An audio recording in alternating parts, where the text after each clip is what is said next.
मंडळी नमस्कार. SP live Marathi व कवरू.com मध्ये आपले स्वागत आहे. आज आपण केज पोलीस स्टेशन या ठिकाणी आहोत. गेल्या 2 दिवसापासून या ठिकाणी या तालुक्यामध्ये तणावाचे वातावरण निर्माण झाले आहे, कारण या विलास गुले यांच्या हत्या प्रकरणाचा या ठिकाणी गुन्हा नोंद करण्यासाठी पोलीस प्रशासनाकडून अडवणूक केली जात आहे. याबद्दल या पोलीस स्टेशन आवारामध्ये मागील काही तासापासून या तालुक्यातून व बीड जिल्ह्यातून अनेक सामाजिक कार्यकर्ते, नागरिक या ठिकाणी उपस्थित आहेत.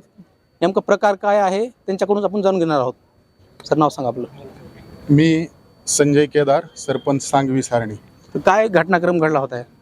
या ठिकाणी जी परवा दिवशी निर्गुण हत्या करण्यात आली, विलास गुले यांची हत्या केल्यानंतर त्यांचे कुटुंब आणि त्यांचा स्वतःचा जे मयत आहेत, जे आमचा भाऊ मयत झालेला आहे विलास, त्या विलासचा भाऊ स्वतः येऊन पोलीस स्टेशनला न्यायाची याचिका त्या ठिकाणी याचना करत आहे. न्याय मागण्यासाठी तो झटतो आहे. 2 दिवस झालं जी संबंधित आरोपी आहेत ते आरोपी जे स्वतः फिर्याद देऊ लागलेले आहेत आणि त्यांच्याबरोबर जो माने म्हणून जो दुसरा मुलगा आहे की ज्याची डहाल म्हणून हा विलास गेलेला होता, आणि एक अल्पसंख्याक, एक आदिवासी समाजाचं लेकरू, आणि त्याला टोळक्यानं मारणं, त्या ठिकाणी एकत्रित येऊन मारहाण करीत असताना त्याला कुठंतरी वाचवण्यासाठी, त्याची कुठंतरी डहाल होऊन जाण्यासाठी हा विलास गुले त्या ठिकाणी मध्यस्थी करण्यासाठी, भांडणं सोडवण्यासाठी गेला. आणि मग तू भांडणं सोडवण्यासाठी का आला म्हणून त्याची निर्गुणपणे हत्या करण्यात आली. हत्या करीत असताना कुटुंब असेल, ती टाकळी संपूर्ण गाव असेल, गावाशेजारचे सर्व पंचक्रोशीतील नवे तालुक्यातील सर्व या ठिकाणी जे रस्त्यावरची मुलं आहेत, जे तरुण आहेत, जे समाजकार्यामध्ये वाहून घेणारी या ठिकाणचे तरुण आहेत, ते सकाळी 10 वाजल्यापासून टाकळी ते रस्ता रोको केला.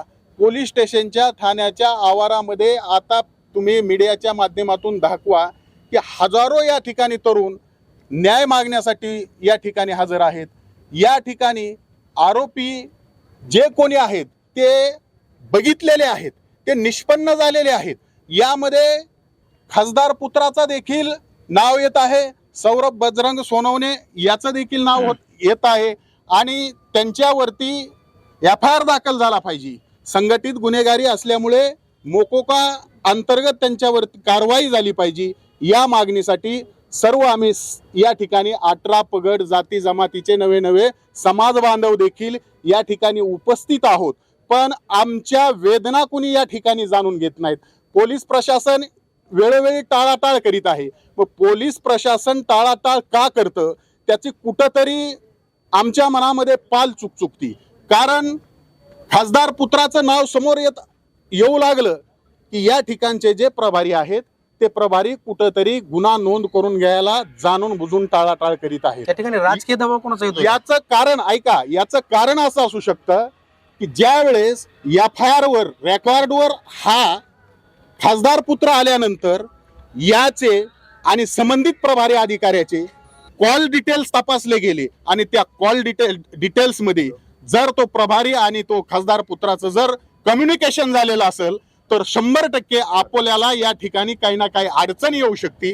याच मुद्द्यावर आमचं ठाम म्हणणं आहे की या पोलीस स्टेशनचा, या पोलीस ठाण्याचा जो प्रभारी अधिकारी आहे तो संबंधित खासदार पुत्राचं नाव घेण्यासाठी तो टाळाटाळ, जाणून बुजून टाळाटाळ करीत आहे. गेल्या 2 दिवसापासून या ठिकाणी तरुणाचा निर्गुण खून झाला, मात्र या ठिकाणी अद्यापही काय परिस्थिती आहे प्रेताची, आणि पुढील काय आपलं पाऊल राहणार आहे? ज्या आमच्या भावाचा विलासचा या ठिकाणी खून झालेला आहे, विलासची डेड बॉडी स्वामी रामानंद तीर्थ वैद्यकीय महाविद्यालयामध्ये, त्या दवाखान्यामध्ये त्या ठिकाणी ठेवलेली आहे. आम्ही भीक मागतोय, याचना मागतोय. भारत स्वतंत्र झालेला 75 वर्षाचा सुवर्ण महोत्सव आपण या ठिकाणी साजरा करतो. अजून या ठिकाणी आदिवासी, OBC पिचतोय, त्यांच्यावरती अन्याय होतोय. एक ठराविक कोणत्याही बलाढ्य जाती या गोरगरिबावर, अल्पसंख्याकावर या ठिकाणी बळजबरीनं त्रास देते. सकाळपासून एक तुमचं मी अभिनंदन करीत आहे, कारण तुम्ही येऊन या ठिकाणी बाईट घेताय.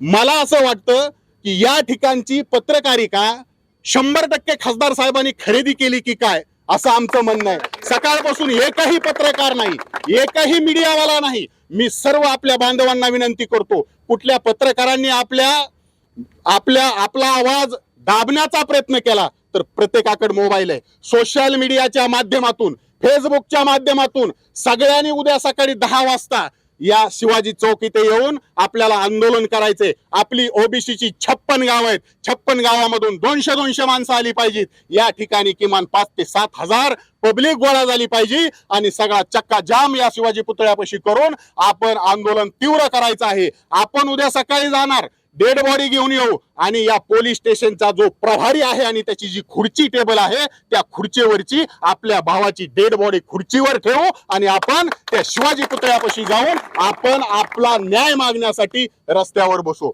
मग त्या ठिकाणी आपल्यावर लाठीचार्ज होईल, गोळीबार होईल, आपण भ्यायचं नाही, मागं सरायचं नाही। आपल्याला धमकावण्याचंच काम या प्रशासनानं नवे ह्या सिस्टमनं केलेलं आहे।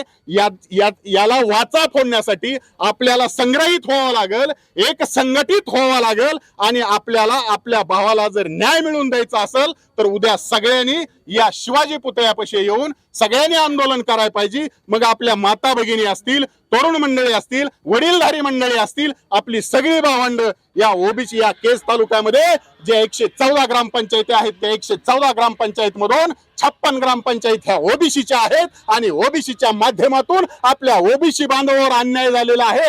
कारण तरी काय मोठं की एका आदिवासी बांधवाला त्या ठिकाणी मारित असताना, निर्घुणपणे त्याला मार देत असताना आमचा भाऊ ढाल म्हणून त्याला वाचवण्यासाठी मध्ये जात असेल आणि त्याला जर भोकसण्याचं काम या ठिकाणी त्याच्यावर जर अन्याय केला असेल, निर्घुणपणे त्याची जर हत्या केली असेल तर या सुवर्ण महोत्सवी या महाराष्ट्रामध्ये, या भारतामध्ये आमच्या दीन दलित ओबीसी यांना न्याय भेटणार नाही अशी अपेक्षा आम्हाला वाटते। म्हणून आपण संघटित झालं पाहिजे आणि संघटित होऊन आपला हक्क, आपलं अभिव्यक्ती स्वातंत्र्य आपण भांडून घेण्यासाठी उद्या शिवाजी पुतळ्याच्या ठिकाणी केज मध्ये उद्या केज बंद करून, बीड जिल्हा बंद करून सगळ्या समाज बांधवांनी, सगळ्या ओबीसींनी, सगळ्या वंचितांनी या ठिकाणी येऊन आपल्या विलासला न्याय देण्यासाठी आपण या ठिकाणी सक्षमपणे उद्या हजर राहावा ही माझी सर्वांना कळकळीची विनंती आहे। आपण मागे अनेक तासापासून या ठिकाणी आंदोलन करताय, मात्र पोलीस प्रशासनाकडून काय पोलीस प्रशासन गेंड्याची कातडी घेऊन गप्प बसलेला आहे।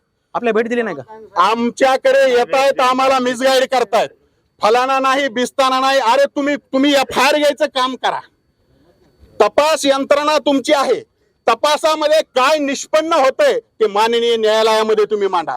तिथून तुमचे आरोपी कोण आहेत, कोण नाही, काय हा विषय तुमचा झाला, तपास यंत्रणेचा विषय झाला। पण तुम्ही तपास यंत्रणा करायच्या अगोदर जर कुटुंबीय संबंधित आरोपीची नावे घेत असताना तुम्ही जर जाणून बुजून टाळीत असाल तर तुम्ही 100% दबावाखाली आहात, नाहीतर तुम्हाला तुमची बचाव करण्यासाठी तुमचे सीडीआर त्यांच्याशी मिळते जुळते असावेत आणि तुमचा बचाव व्हावा म्हणून तुम्ही हा एफआयआर दाखल करून घ्यायला टाळाटाळ करीत आहात। जशा प्रकारे संतोष देशमुख यांच्या खुनाचं प्रकरण झालं, त्याचा जसा तपास झाला तसा तपास व्हायला पाहिजे का? तसा होतोय का? त्या ठिकाणी आता कसं आहे, आम्ही दुबळी माणसं आहेत, आम्ही वंचित आहेत। आमचा आवाज उठवायला आम्ही सगळी पिंजलेली आहेत, आम्ही शेतकरी आहेत, आम्ही गोरगरीब आहेत। आमचा आवाज उठवणारे वाली या ठिकाणी कुणी नाहीत। आम्हालाच आमचा आवाज उठवावा लागेल। त्यांचा आवाज उठवला, त्या ठिकाणी एसआयटी स्थापन झाली, त्या ठिकाणी तपास यंत्रणा आणि त्या एसआयटीच्या माध्यमातून तपास झाला। आमची देखील अपेक्षा आहे, आमच्या वंचितांचा, दीनदुबळ्यांचा, ओबीसींचा एकच आवाज आहे। आमच्या देखील या विलास गुले नावाच्या बांधवाला, ह्या आमच्या भावाला जर न्याय द्यायचा असेल तर प्रशासनाने एसआयटी स्थापन करून या ठिकाणी 100% चांगल्या पद्धतीने आणि या ठिकाणी त्या तपास करावा। आमची तपास यंत्रणेवर 100% आमची म्हणजे विश्वास आहे। फक्त आमचं असं म्हणणं आहे की संबंधित पोलीस अधिकाऱ्याकडे तपास यंत्रणा न देता एसआयटी स्थापन करून एसआयटी कडे तपास यंत्रणा द्यावी आणि एसआयटी मध्ये उच्च दर्जाचा एक IPS अधिकारी आणि त्या तपास यंत्रणेमध्ये एसआयटी मध्ये असावा, एवढीच आमची माफक अपेक्षा आहे। या ठिकाणी केज पोलीस स्टेशन या ठिकाणी SIT मार्फत चौकशी करावी, त्याचप्रमाणे राजकीय वरदहस्त या ठिकाणी असल्यामुळे दबाव तंत्र निर्माण होतंय अशी या ठिकाणी प्रतिक्रिया नागरिकांच्या वतीने देण्यात येत आहे। Gaurav Dhanbade, SP live Marathi, coverage द केज.